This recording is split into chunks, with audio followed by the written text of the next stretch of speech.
Alright, hello everyone. Today is August 23rd, 2024. Just visiting the sweet potato slash, at this point, kind of sacrificial butternut squash. You'll see what I mean in a second. I think all told there were 12 or 10 sweet potatoes in this space here. It's approximately, I think it was like 12 feet long. Did either 6 and 6 or 5 and 5. I don't remember at this point. But it was about 62 days ago they went into the ground. And it's about halfway roughly. People have different things like, oh, you gotta wait for them to yellow out, the vines to shrivel back. That doesn't happen really. I had left last year's ago about 150 days. That never happened. It was almost like November when I took them. So, by what it says when you look, 120 days roughly for these. I mean, I can let them go a little bit longer, that's fine. So we're halfway, we'll say. Long-winded way. Look down here. This little guy, Nikolai. You can see his arm. Not really yet.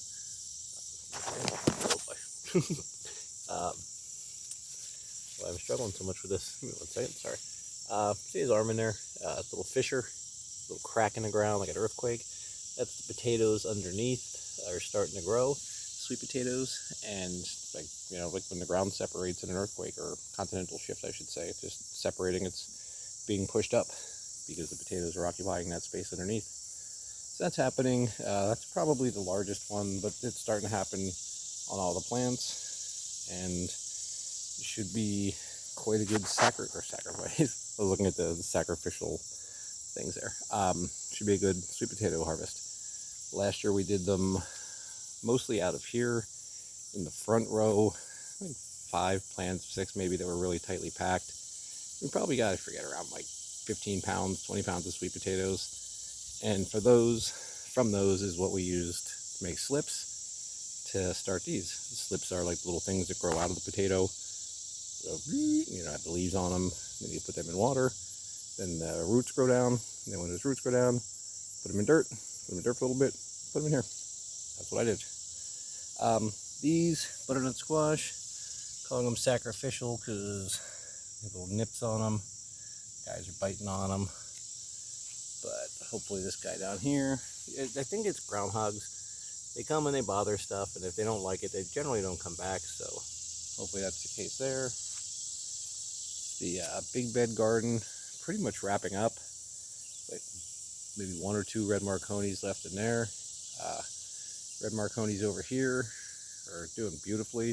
You see the soil difference from the raised bed to this year's first bed. Didn't really get a chance to amend it with everything. It's going to be a work in progress. So next year, hopefully the soil will be better. But you can see just the main difference in plant health, production per plant. You can't really tell that now, but one's over here producing more than over here.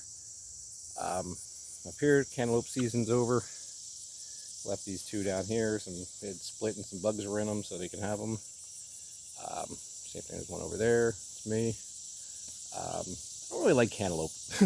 Turns out, like I had them. I've worked with them my whole life, and I really don't like them. I'm gonna grow something different next year. There were the watermelon coming out of here. Got 5 nice ones. They're sugar baby. They're supposed to be like 5 to 8 pounds. The ones I got were like, one was 19, one was probably 22. One was about 5 and one was about 8. So, pretty good harvest. I like those. These are the Campari tomatoes. Got a whole lot of these off already. A whole lot more to go. Same thing in there with the yellow currant tomatoes. If you can see them in there, there's glare on my screen. And here's another Campari here. The squash that were on these 2 stakes, their season is over. They're yellow summer squash. These are marigolds. They're doing pretty fabulous. And take a peek here. This was like a little sad Charlie Brown Christmas tree tomato that didn't do anything, but now it caught my attention. It has a little bit of life there, so we'll see. This is the Charlie Brown Christmas tree jalapeno. This is a small little straggler, I don't know, runt, we'll say.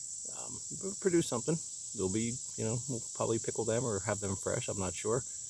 Probably have, I don't know, about 120 jalapenos now to pickle inside currently. Basil and basil, they're still doing pretty good. And last but not least is this butternut squash.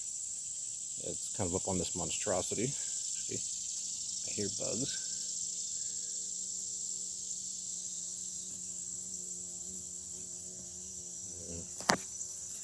Holy shit! Pardon my French. I don't even know what's going on over there. That thing that was not what I was expecting to see at all. I don't know what that is. That looks like one eating another one. Well, this is just taking a turn.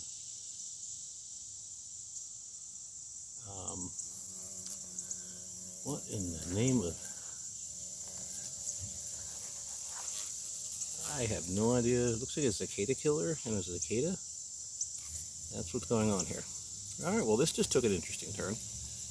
I've never seen this before.